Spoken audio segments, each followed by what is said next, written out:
like to invite Nischint Singh. Nischint is somebody who has been, or rather whose work brings a sense of calm, clarity, deep self-awareness wherever she goes. I mean, right here as well I can experience that. She's a holistic wellness guide and an author of a beautiful book, I Met God on Sofa. I would like to be the sofa potato, if not a couch potato, so that I can meet the God. And she helps people reconnect with themselves by turning into wisdom of the body and the present moment. Welcome, Nishi.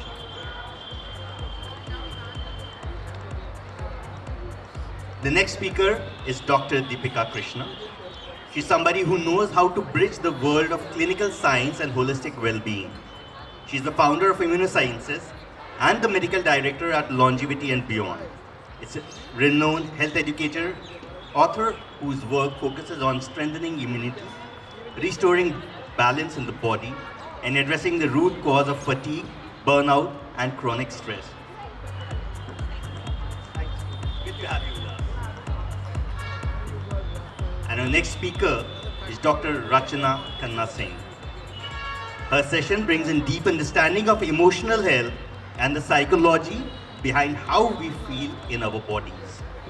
Dr. Khanna Singh is a senior consultant in mental well-being at Artemis Hospital, Gurgaon. She's also the director of the Mind and Wellness Studio. She's honored at the work in the House of Lords, UK Parliament. She's received prestigious awards, including Dr. B.R. Ambedkar Ratna Award. Welcome, Doctor. And my next speaker is Ananyah Rastogi. Ananyah is somebody who truly understands the language of body through healing, touch, and sensory experience. Ananyah is the creative director at Sawadhee Traditional Thai Spa, a trustee of the Sarva Sevas Trust, and a consultant of leading wellness resorts. Her work dwells us into how to use ancient healing traditions with modern self-care, helping people find grounded and restored ground for themselves. Thank you for joining us, Ananyah.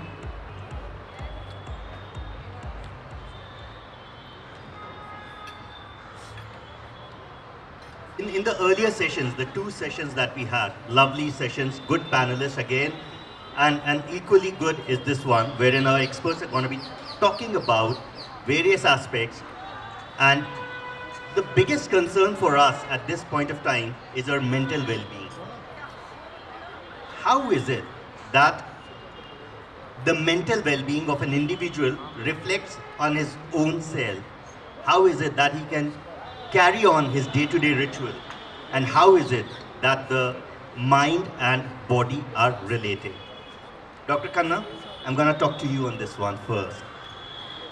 Can you tell us how is it that the emotions live in our body?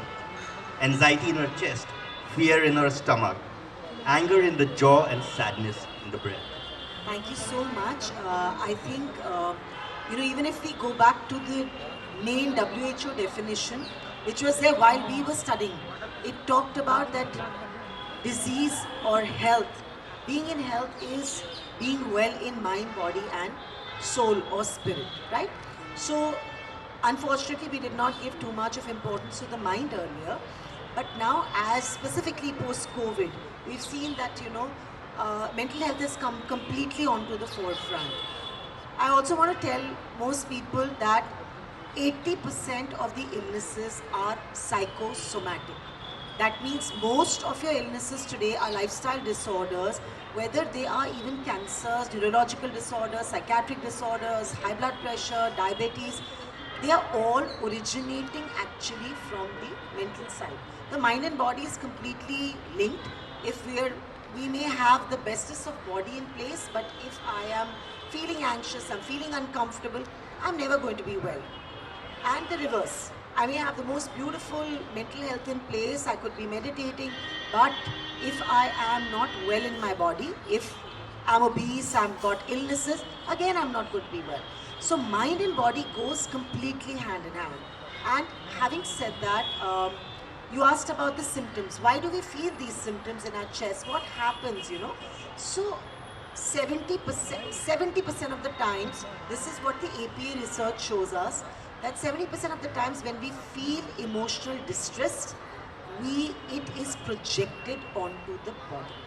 Now, any disease, let me ask the audience, any disease, what is, when a disease happens, whether it's diabetes, whether it's high blood pressure, we all understand that it's all got 3 different levels: mild, moderate and severe. So if I don't treat diabetes, I don't treat high blood pressure, what is going to happen? If it's mild, what's going to happen? Anybody? It's obviously going to go on going higher and higher. It's not going to get solved on its own. Similarly with mental health, we have 3 different categories: mild, moderate and severe. So when the mind starts getting disturbed, when it's just mild, when it's mild discomfort, mild emotional distress, at that time we only get symptoms of the mind. That means I will feel sadness, irritability, anger, anxiety, remorse, guilt. So many of these emotions may come, or either or, confusion of mind. But when the mental health gets disturbed further, the body starts getting involved. That's the moderate level. The mind plus body, that's psychosomatic. Soma is the body. That's the next level, which is the moderate level. And when it becomes severe, when mental stress becomes severe, we start getting diseases. Now, unfortunately, in the severe level, we are not able to change it back. We're not able to reverse. But if you're sitting at moderate levels, which most of us today in urban cities are, we can easily, with help of many practices, which I think we'll all talk about, mind and body practices, therapy, medication, meditation, mindfulness, bring it down to the mild level. And that is what I wanted to tell everybody, that get your mental health in order. Earlier when physical health, we used to not pay so much attention, right? Now we know every nook and corner has got a gymnasium. Yeah, earlier you would go to the West 20 years ago and people would be like, oh, you know, there's a gym. Now everybody goes to the gym. Similarly, now mental health has become so important that everybody now wants to have a therapist or should go to a coach, because that is where you'll also gain an understanding of how to put yourself together and be in a good mind and body equilibrium.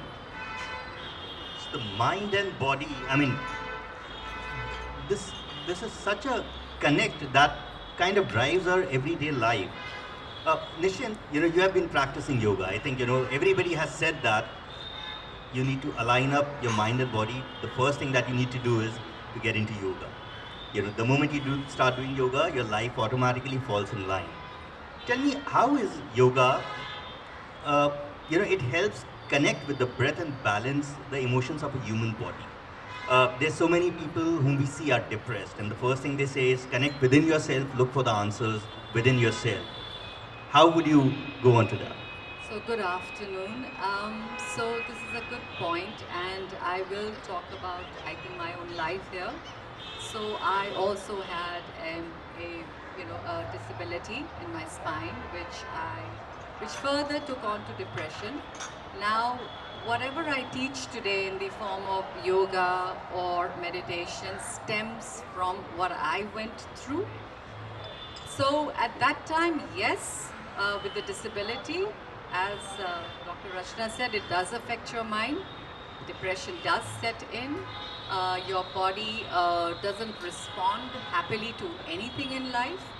And that is where yoga, which was the whole science of connecting mind and body through breath work initially, asanas came much later, initially came in. So pranayam is actually a system so beautifully devised. It releases all your hormones and endorphins in your system. It calms you down completely.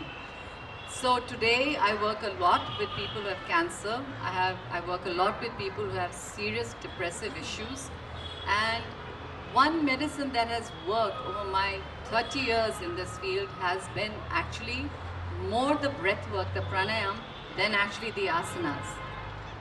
Asanas strengthen the body. Yes, that is also very important, especially if you've been through a lot of, issues, disabilities, people are going through a lot with their stress and the environment, and everything's playing up on everybody right now, starting from kids, especially after COVID. I strangely have more kids coming to me today. It's very strange, who are suffering something in their mind, but they don't know what it is. So it's yoga for them. You understand? So for children, I use a different format, use the exercise, get their system going, get their blood work going, and they go back happy.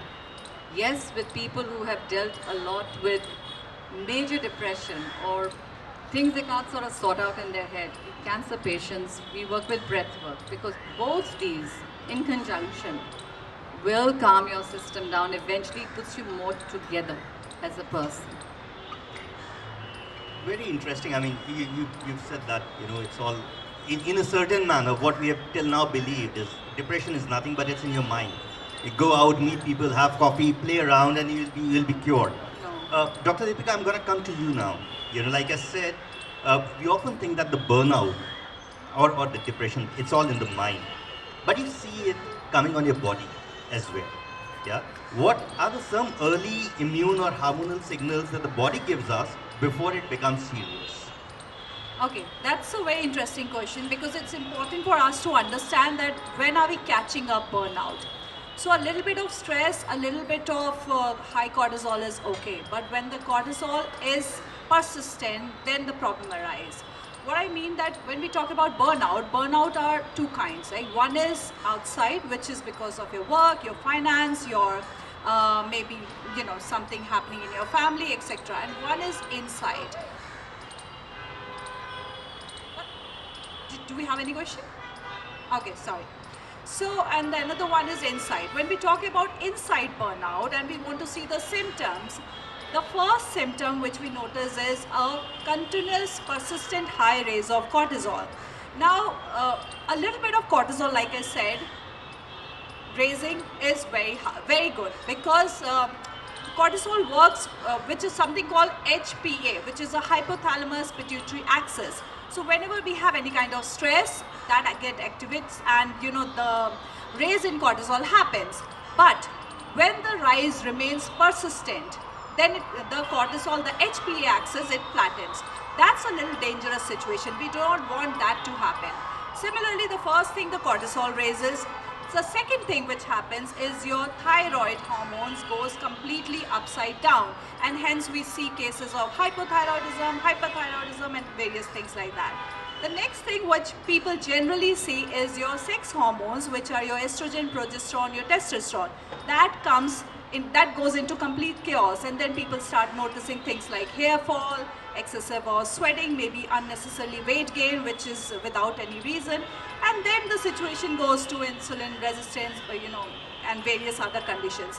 So we have to understand that our first thing is, which we start noticing when we get burnout, when we test the biomarkers, then it is, when we test the blood markers, then it is cortisol. But a constant pain in your muscles, your gut issues, your haywire eating pattern, your, the thing that you don't want to do anything, these are some kind of signs which tells that, okay, you are having some kind of burnout.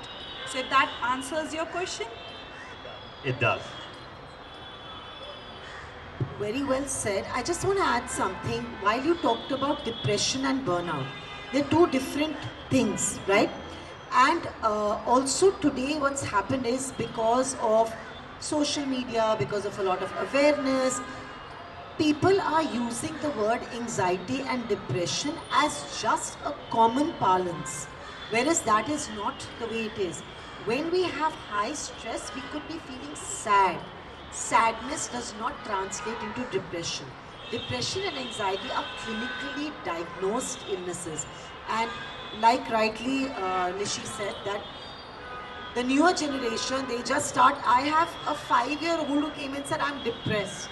That's because we are hearing this language all day long today. So I think we all need to understand that clinical depression is something totally different. Clinical anxiety is something totally different vis-a-vis what is it that we feel today. Thank you for adding that bit. Ananyah, my question to you would be, we have touched the clinical part. We have also done the breath work. In spa, the therapies or the healing touch treatments that people have, a lot of people say that they feel very emotional. Some end up crying. A few of us actually go to sleep as if we're sleep deprived, very well relaxed now. What does it tell about the mind-body connection within the spa world that you curate for people, the therapies that you curate for people? Thank you. So the mind and the body are very well connected, that we've already established through the course of all the conversations that we've had today. Essentially what happens is when people come in for a massage is usually at the point where they have severe backache or tension between the shoulders and the neck. Now this happens because of a lot of stress that the body is otherwise not able to process, or that something is not being dealt with. So when you go in for a massage therapy, the first signal that is going to your brain is that, okay, you are safe now. You're in a safe environment. So we are then ready to let go of some of that stress and the tension. It's also predicted movement that is happening on your body. So it helps ease out the stress levels. Secondly, what also happens during a massage is that your brain is producing all of your happy hormones. So at this point, you feel further relaxed. So in these situations, you find people sighing, there's gasping, there's also letting out of air. So you'll also see a lot of people maybe farting or burping during a massage therapy. However, when it comes to releasing more emotions in terms of, how you've seen videos probably, that's more like stronger emotions come out more during therapies like an ice bath, where you see people screaming and shouting and crying. That's because in therapies like that, your body is going from a rest and restore mode to a fight or flight mode, and you're forced to come in contact with your feelings. So in such situations, what happens is that you go from a resting position to fight or flight mode. You're in direct contact with your emotions, and that's when a giant burst comes out. But however, the aim of the therapy is then to normalize your breath and go back to a normal state. Thank you. I like the term fight to flight mode. Dr. Khanna, coming to you, suggest how do we build the emotional resilience so that the body does not turn into fight or a flight mode, but we are in a constant mode of ease and relax. So firstly, I want to explain what is fight or flight. Fight or flight is nothing. It is a first response of our body and our mind the moment we see a threat. So it's like शेर आया, तो fight या तो आप उससे लड़ोगे या flee, you will flight, या आप उसको छोड़ के भाग जाओगे. So anything which we perceive as a threat, this is how our body reacts, our mind reacts. Immediately, like how you pointed out, immediately we have a release of negative hormones like cortisol, like adrenaline. Now, how do we cope up with something which is a fight or flight? Like suddenly, let's say we're sitting calmly here, you open your message and you suddenly see that a near person's met with an accident, okay? Or you see something on the street, or you hear a bad news. Suddenly your stress levels will go up. What do you do? Or you're going for an interview, or you have an examination. What do you do? The first thing is when your negative hormone, which is cortisol, goes up. The first thing you can do to bring it down, and trust me, all it takes is 90 seconds, 1.5 minutes to bring it down. The first thing to do is start to focus on your breathing. Exactly what Nischint said. So maybe you cannot do a pranayam sitting in a flight or a waiting area or before a meeting, But what you can do is start to focus on your breath and start to do extended exhales. That means I'm inhaling and exhaling in an extended way. So there are very many other methods. There are, of course, there's another method which is box breathing. Very, very simple method, 4-4-4-4. If you like, at the end of the session, I'll teach everybody how to box breathe. It takes a minute. And another very important thing is mindfulness, being present in the now. So doing some simple exercises like 5 senses mindfulness, which I can help people do it right away. All you need to do, so this is all for the audience. This is something you can do at any given point of time. Just takes you 4 or 5 minutes. This rewires your nervous system. Brings you back from wherever your mind is going to here. All you do is 5 senses, 5 things. So 5 things you think about which you can see. So think about 5 things which you can see. 4 things which you can hear. 3 things which you can touch. 2 things which you can smell. You can even smell a paper, right? And 1 thing which you can taste. Now it's not necessarily I have a food line right there, but what you have tasted in the last way. So this rewires your entire nervous system. Just takes us 2 or 3 minutes to do. So these are some very simple techniques. If we do this at that given point of time, we can actually deal with the fight or flight response. Cool. I mean, I did not know the 5 to 1 kind of a connect, but I'm learning.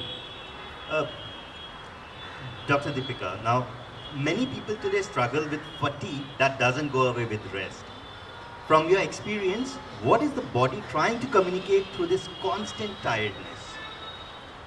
Okay, so I think during this time, at this age, mostly people feel a constant fatigue all the time. You know, when it comes to fatigue, the number 1 thing is check your electrolyte levels. Because a lot of time we kind of hydrate ourselves, but the nutrients which are flushing out continuously, maybe after drinking 8 glass or 8 gallon of water, and I'm not sure about that, how many liters, 8 glasses, so not too much of water, guys. I mean, you need to be hydrated, but you have to check your electrolytes. So yeah, that's 1 thing and very important thing. Of course, barring your sleep, because that's very important. Your sleep quality has to be good. Your emotional health has to be good. And then when it comes to what you need to feed, number 1 is electrolyte. Number 2, which is maximally seen, you know, when we talk about females mainly, iron deficiency is a very big one. And we kind of tend to ignore it all the time, you know, because we all are dieting and we are doing some kind of things. But the main thing which immediately goes down is your iron, and that gives a huge lot of fatigue. The third point is your vitamin B12. You know, we are Indians, we enjoy our vegetarian food a lot, and even though if we eat our chicken, meat, etc., we do not consume so much to complete our B12 level. So B12 is the next one which can give you some kind of fatigue. The next thing is your vitamin D. You know, I understand India is a vitamin D rich country, but still we lack on vitamin D. So these are few things which are nutritionally, like you have to add nutritionally in your diet, in your lifestyle to improve the quality and to avoid fatigue. And of course, sleep, which you cannot avoid, taking care of the sleep and your emotional health, your mental health, that all comes together. So many things that we should not compromise on. It's just 5 things, not so many, come on. I mean, you have spoken about 5 things. There are so, you know, we had 2 panels earlier. Sleep has been the common factor. In the first panel as well, in the second panel as well, people spoke about sleep and how important it is. And interestingly, just wanting to add, and interestingly, we all know about sleep, right? We all, it's in our heart, it's in our mind. But still, you know, we are so busy in our phone, in our lifestyle, in our parties, that sleep is one thing we compromise. And we have seen long-term effect of sleep, that, you know, how it depletes the entire health. So yeah, I think sleep is the easiest thing to do. So I'd like to add something there. I have got a lot of people who have problems sleeping. And you know what has worked with them? So we've talked so much about anxiety today that I think getting anxious over this. So what has really worked, and I was actually going to make the whole audience do it today, but I don't know if they would, it's something, and you're going to find this so difficult to do, is laugh, the laughing therapy. That is what releases happy hormones. So in yoga, we have something called laughing therapy. We have a whole class of just laughing as loudly, just letting yourself go. And believe me, that's the toughest thing people can't do. I think that's how the laughter clubs And you know, actually when you took shape. laugh, and I've seen this with my girls. I've seen this with my girls who've had major health issues, body aches. I tell them two things: laugh, shut yourself in a room and laugh like you've never laughed, or put on loud music and dance and let every limb of your body move. And they actually tell me, you know, Nishi, my body ache is gone. I get slept. Happy hormones. So Nishi, I'll just add a scientific angle at why it happens. You know, when we laugh and sing and dance, there's something called endorphins which is released, which is a natural painkiller and a mood enhancer. So I think that's how everything is supported by science. So you can give the medical insight, I'll give the yoga insight. So I don't know how much of the audience is going to be ready to actually laugh loudly today. And laugh and laugh. I'm going to keep that at the end of the session. I have a question for Dr. Khanna, but before going to you, I'll come to Ananyah. Ananyah, you know, there's laughter therapy that you have heard about, and very often we say, कि जब परेशान हो गए, नींद नहीं आ रही है, go for a staycation, take a spa holiday, but it's expensive. You know, you can't leave everything, go for a spa holiday. Tell me why, tell me something, you know, that people can actually get in their daily life in just 5 minutes of the day. One grounding or the sensory practice that you would recommend that can calm the nervous system and reconnect with the body. I think the easiest thing that everybody could practice every day would probably be a cold water shower, because that's something that's going to, you know, it's something that's different than all the other methods that we've discussed here. But it's something that's going to get you out of your comfort zone and then help your mind train in how to be comfortable in an uncomfortable situation. So in the long run, it's going to help you. The first few days are going to be slightly harder. But that's something that, you know, will help you regain focus, increase your mental clarity, help you kind of plan things better. And it also helps you feel good. You know, if you've ever tried, once you come out of the cold water shower, you are going to end up feeling good. And that's something that everybody can do no matter where they are. Dr. Khanna, I'm coming to you now. Share how relationships, boundaries and unresolved stress create physical tension and chronic dysregulation. Okay, very, very well, a pertinent question, relationships. My main framework lies in relationships, and this is something we're seeing specifically in the last 10 years, more so 5 years, more so last couple of years, that we're seeing a lot of stress coming from relationships. The world has become very competitive. It's a rat race. People are running from pillar to post, whether to gain some sanity within themselves, or their worth in money, or their worth in self, or some worth in their relationships. Relationship stress, and relationship does not mean only romantic relationships. Our relationship comprises of people around us. So whether they are even in the outer circle, we have people like our neighbors, our colleagues, people who we just meet. In the inner circle, we have people who are closest to us. Could be friends, could be a pet, could be people from your family, your spouse. So relationships may vary from romantic relationships, parental relationships, social relationships, sibling relationships, and work relationships, and so on. Relationship stress, like she very rightly said, we have 4 different hormones, positive hormones. We have the endorphins, we have dopamine, we have serotonin, and we have oxytocin. Now, each hormone has a different role altogether. Today, you know, till about 2 years ago, everybody used to make fun of when you heard about hug bars in Korea and Japan. You know, people pay. We used to say, no, India, we as a society, we never need it, because हमारा तो culture में है ना, we'll go meet everybody. I met Nishi after a while, say, hey, how are you? So that's an oxytocin release, where we're loving people, we're showing people, we're caring for people, we're touching people. But now, unfortunately, Delhi just opened 2 of its famous hug bars just recently. Yes, so it's strange. So this is what the dichotomy is. And very, very importantly, just say one thing. If you, earlier before COVID, we used to say if you have 5 people to rely on, who are your 2 a.m. people, be very happy. Now we say if you have 3 people, be in gratitude. And being in gratitude, doing something as simple like a gratitude journal will help you release a large portion of these enzymes. Now, hormones. Dopamine is a fun hormone. It's a reward-giving hormone. When let's say I've been eyeing a dress for a very long time and it's expensive. Suddenly I see it, in the mall on the shopping window with 50% off. What happens? I start feeling really, really happy. It's a sex hormone. It's the hormone. It's the thrill hormone when you go for a motorcycle ride. That's dopamine. It's a great hormone. It drugs. That's what it does. But what we actually need is serotonin. Serotonin is the happy hormone, which can secreted from all these wellness. We have these wellness experts, from your spa people to the yoga to the mindfulness to the meditation. That is what is needed to rewire our system. And if we incorporate all this, the first relationship with anybody is with yourself.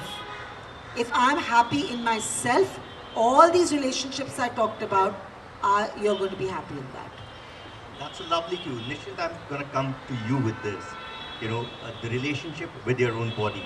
Now, if I have to build up a daily practice of listening to my own body, give me one simple ritual or movement that I can probably start today. That's a very good question. So I always tell people, in all your busyness of the day, take 1 minute out just to connect to yourself. And then people do ask me, but how do I connect to myself? And that's how busy we become, because we've forgotten how to connect with ourselves. So one simple thing, in the morning, have a shower, connect with your body. Literally, look at yourself in the mirror and just say a few loving words to yourself, a few affirmations to yourself. I love myself. I'm fantastic.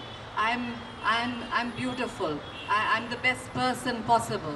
So, you'll be amazed, but I have people saying, but Nishi, we can't say that to ourselves, because they don't even have that much belief in themselves anymore. That's the sad part of it.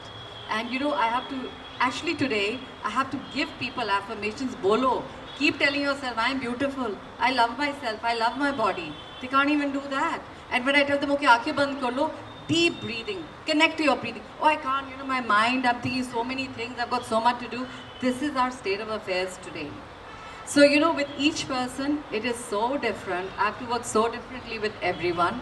With some people, the deep breathing is going to work if they're not so busy in the mind. Or I tell them, look in your mirror, affirm to yourself, I love myself. Just do it for 1 minute. Just connect to who you are.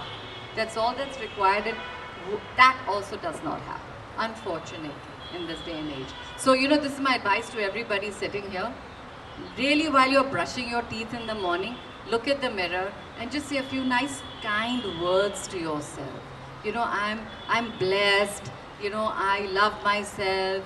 You can't do that. Just shut your eyes and take deep breaths and connect back to yourself. You have this most magnificent body which you really need to reconnect with. I know somebody in Bombay who has a brand by the name I Love Me. Yeah, I never thought, coming from the branding perspective, I never thought we could have somebody who could register a brand like that.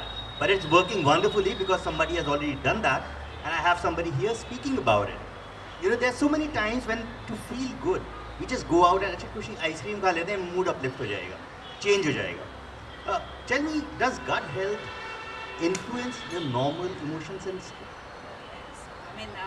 It's a proven science now. Our gut is a second brain. Whatever you eat affects your feelings, your emotion. In fact, of lately, some studies have come up with the kids who have ADHD and things like that, and how changing the diet has helped them. So it directly plays a huge effect on whatever you're feeding. वो कहते नहीं है जो आप खाते हो आप वही होते हो. So I think जैसा अन्न वैसा. Yeah, very well said. So I think something like that. But yes, whatever we eat is directly what we are.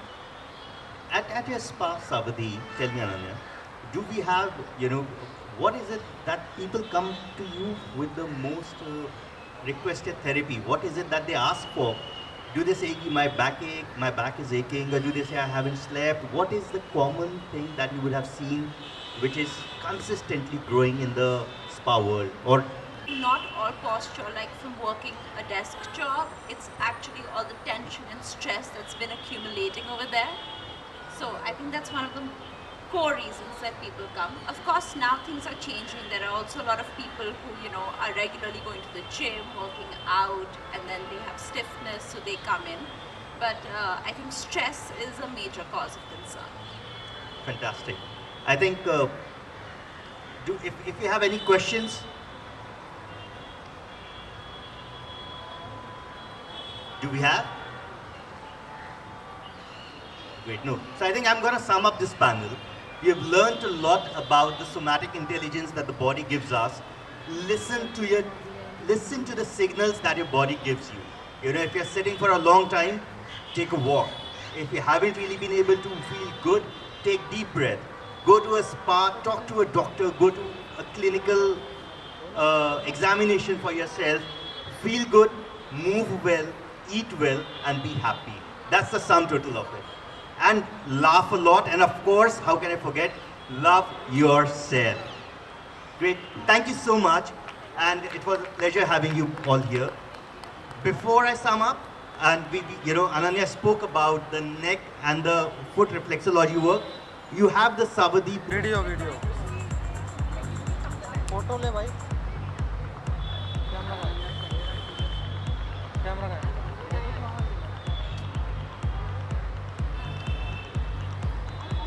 Sir. Yeah.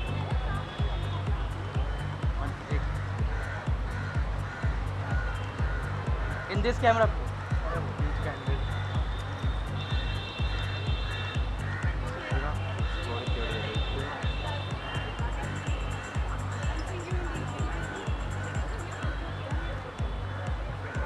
Thank you.